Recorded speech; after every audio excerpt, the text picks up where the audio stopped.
Avant de lever un véhicule, il est important de connaître sa masse. On peut trouver cette information sur la carte grise en face de la lettre G1, qui correspond à la masse à vide en kilos. Ici, 1072 kg, soit 1 tonne 100. La capacité du pont, quant à elle, est indiquée sur la plaque signalétique. Ici, 2 tonnes et demie.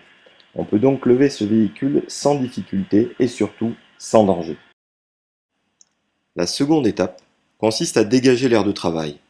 On enlève donc tout ce qui se trouve dans la zone délimitée par les bandes jaunes peintes au sol.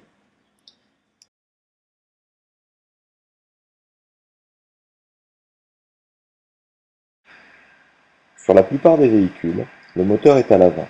Cette partie est donc plus lourde.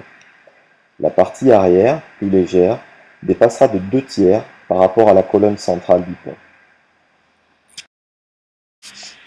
On pousse le véhicule, avec les mains propres, jusqu'à ce qu'il n'y ait plus qu'un tiers qui dépasse par rapport à la colonne.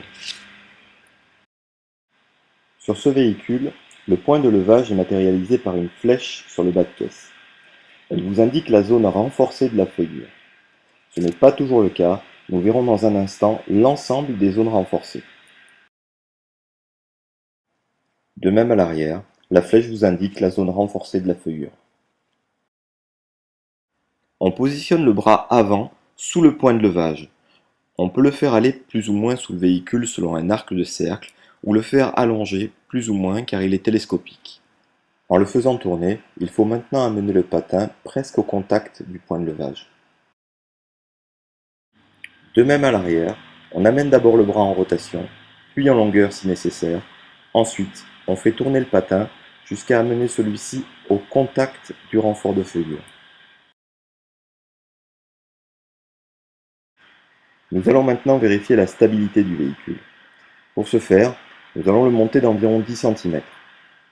Puis, on va exercer un effort alternatif sur le pare-choc, de manière à vérifier s'il semble stable.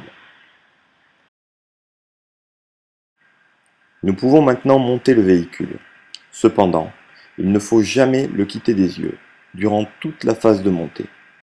À chaque fois que vous devez amorcer une manœuvre de descente ou de montée, vous devez vérifier la zone de travail. Vérifiez que les portières sont bien fermées. Faites le tour du véhicule.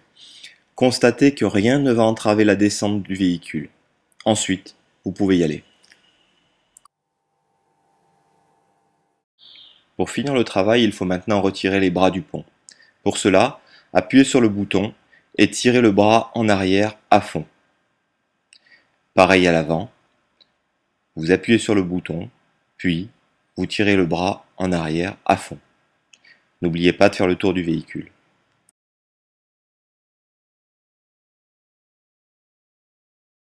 Alors on est positionné ici sur le point d'origine comme on l'a vu tout à l'heure. On aurait pu aussi se positionner sur cette partie-là ou sur le début du longeron à l'avant, ainsi que sur le berceau, parce que toute cette partie c'est de la tôle très solide. D'accord ? À l'arrière, on est positionné ici également sur le point d'origine. On aurait pu également se positionner sur une partie solide du train arrière. Alors en revanche, on ne peut pas se mettre sur des parties plus fragiles, comme une biellette de direction, comme cette barre qui est assez fragile, d'accord, comme l'échappement, et à l'arrière, comme les tôles de protection, ou les tôles de protection d'échappement, ou même l'échappement, d'accord, ça ce sont des endroits qu'il faut éviter. Alors on descend et on garde les yeux sur le véhicule. Ah, on s'aperçoit qu'il y a un problème. Alors peut-être que j'ai pas bien regardé. Ah, j'avais oublié cette servante. Il faut toujours vérifier que toute la zone est dégagée lorsqu'on baisse le véhicule et que les portières sont bien fermées. Parce qu'elle pourrait aussi s'appuyer sur quelque chose qui est resté au sol.